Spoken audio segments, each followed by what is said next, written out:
Hello and welcome to Richardson RFPD Tech Chat. My name is Simon Tomkins. I'm a Senior Field Application Engineer at Richardson RFPD. I'm here today with Guy Moxey, who's Senior Marketing Director at Wolfspeed, and we will be discussing paralleling discrete SiC MOSFETs. Guy, thank you very much for joining us today. Hey Simon, my pleasure as always. With the increasing availability of wide bandgap semiconductor, in particular SiC from Wolfspeed, design engineers are now able to push the boundaries of increased efficiency and higher power densities. Traditionally, when it's not practical to use power modules, paralleling silicon MOSFETs has been a common approach.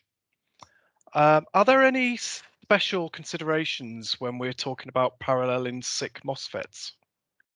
Yeah, there's a couple of things that jump out, and you're absolutely right. A single discrete will take you to a few kilowatts, and then you jump to the module space, which is 50 kilowatts and above typically. So there's that area where you want to parallel 2, 3, 4 MOSFETs, possibly. Obviously, there's some guidelines about how many you can parallel, but typically you're going to see 2 devices in parallel. So yeah, there is some things that jump out, and the first one is the basic, the golden rule, is keep a common gate driver but have separate gate resistors. Don't have 2 separate gate drivers, one for each device.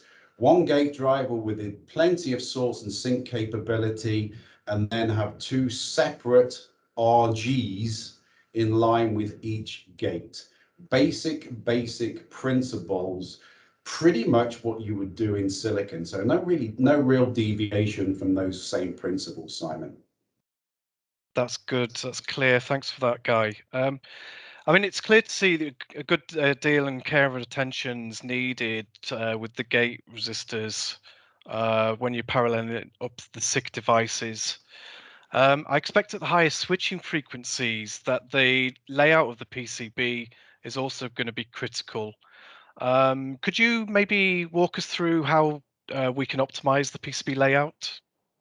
Yeah, absolutely. That's the second sort of thing that you have to think about. Once you've got your gate driver and your RGs sorted, your building blocks, then it's all about layout. And not dissimilar from silicon approaches, you've got to make the balance and the symmetry and the parasitics.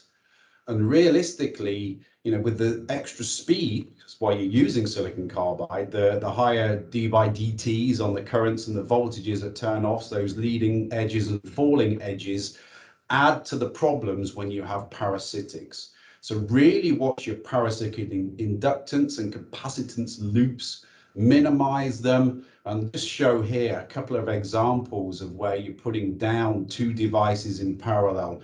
That nice symmetrical layout coming from the gate drive coming out of the sources, and a nice gate return path on the lower under levels to balance out the inductance. Nothing again that you haven't seen before when you're paralleling a couple of silicon MOSFETs together, but just the effects of those inductances and stray capacitances can be a little bit more acute. That's very interesting. Thanks for explaining that to us. You mentioned symmetry in the layout. Have you got a couple of examples? Yeah, these are in our Gerber files on all of our demo boards and the evaluation kits. You can pull them out. And this just shows how you would do sort of a D2 Pack 7 lead, or if any surface mount type of device, 2 in parallel on the nice symmetrical layout coming in and coming out. Or if you're using a TO247 through-hole device, how you would do the footprint and the CAD designs from there. Please go to our websites because you can pull them straight off there, cut and paste.